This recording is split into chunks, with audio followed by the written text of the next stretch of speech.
Before we get into it, if you love a good story, hit that subscribe button so you never miss one. We drop a brand new full-length story every Tuesday. Today's full audio is waiting for you in the description.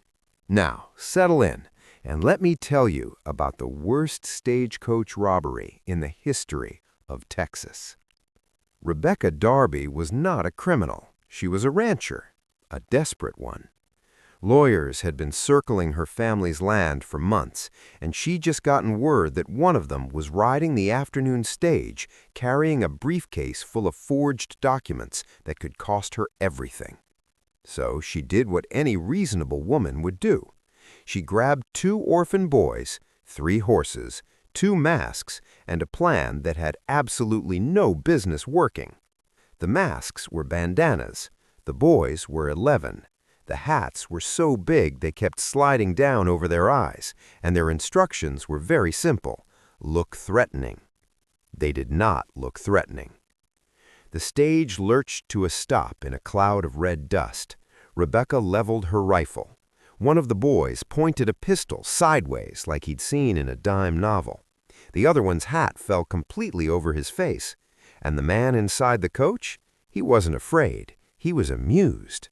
Dark eyes, high cheekbones, expensive coat, watching her like she was the most entertaining thing he'd seen in years. He glanced at the locked money trunk, then back at her. "You want the briefcase," he said, "not the money." "Hand it over," Rebecca said. He handed it over. She unhitched the stage horses, left the driver and the riders stranded in the Texas dust, and wheeled her horse around to ride. Clean getaway. Almost perfect. And then she heard it, a sharp hiss of pain. The man had caught his leg on a jagged bolt as he moved for the door, and now he was bleeding, badly. Rebecca sat on her horse and stared at him. She told herself to leave. He was a lawyer. He was the enemy. He had no business being her problem. She did not leave.